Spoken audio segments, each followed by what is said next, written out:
Somebody sent me a long message asking me what I think about government systems. Do they hold people back? What do you do when you live in a government system that doesn't help you? And I think you got to think of it this way. For the most part, there's very few people actually held up by their government. People like to make that excuse, and it sounds good. But it's somewhat like saying because McDonald's exists, you have to be fat. Like, nah, McDonald's is there.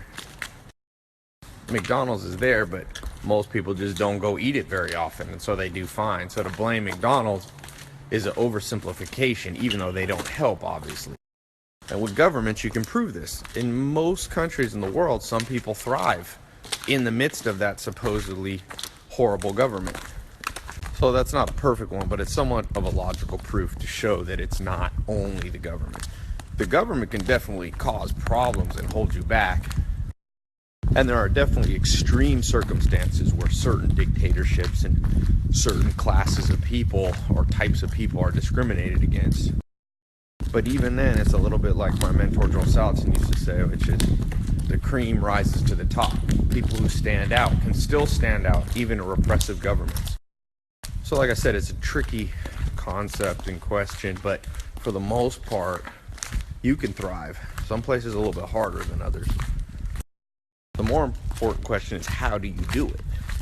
And you first of all do it by realizing that you must stand out, and that the cream rises to the top when you decide to become the cream. So, some of it's just a mental decision.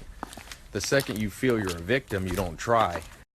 The nation of the victim mentality has to happen sooner than later. The longer you wait, the slower it'll be. Because honestly, even in first world countries, people are victims. There's still all kinds of BS that goes on in families and abuse, and, Okay, we're about to play a game. It's my staff from America, Tequila, versus all the Norwegians. And we know who's gonna win. Who's gonna win? Tequila? Here's the shots right here. Here's the tequila's how we're gonna do this. Can you handle this? You're part Polish too. Secret weapon, Mark Wahlberg. What are you gonna do to these Norwegians? That's right, America. I'm your patriot, okay? I'm gonna bring home the victory tonight. Tell your mom. Say hello to your mother for me. Come on now, you guys. I just decided my one gladiator will take all of you. All right. Mark, let's go. Okay. I was gonna have Arnold Schwarzenegger, but he's not American. It's one of the coolest things I've read from somebody in the program. He came to America 16 years ago, make money, and now he's been in the program only a few weeks, and he's got his first $2,000 a month client.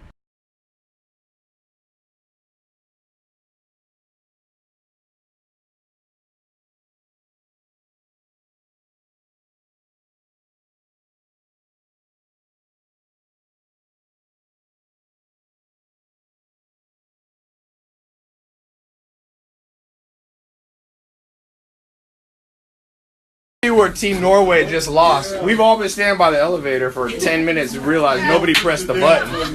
They forgot to push the button. Did that tequila get to you that bad? Willa decided to match her jacket with her boots. They're not matching. They're similar. Why you like fur? I hope that's imitation. Okay, Polish lesson. How do you say we're going to the movies? Idziemy oglądać film. Damn. Man, that movie was crazy. You guys couldn't even watch it. You were having a heart attack. Bone tomahawk. Bone tomahawk? Was that what it was? How scared were you? She was so scared. Half the people weren't even watching. No, I will watch it. Maya, you would have literally... We'd be peeling you off the floor because you fainted at least 20 times in that movie. Craig, are you going to be cooking with your oven mitts? No, these are not like the other ones. Craig's back to the oven mitts. It's not even that cold. It's only like 30. We got a lot of people into this movie. You look like a gang from West Side Story. When you're a jet. You're a jet. Come on. You got a... You've been wearing a dress this whole time? Yeah? You're not freezing? No. Sure. It's freezing cold. That's cold.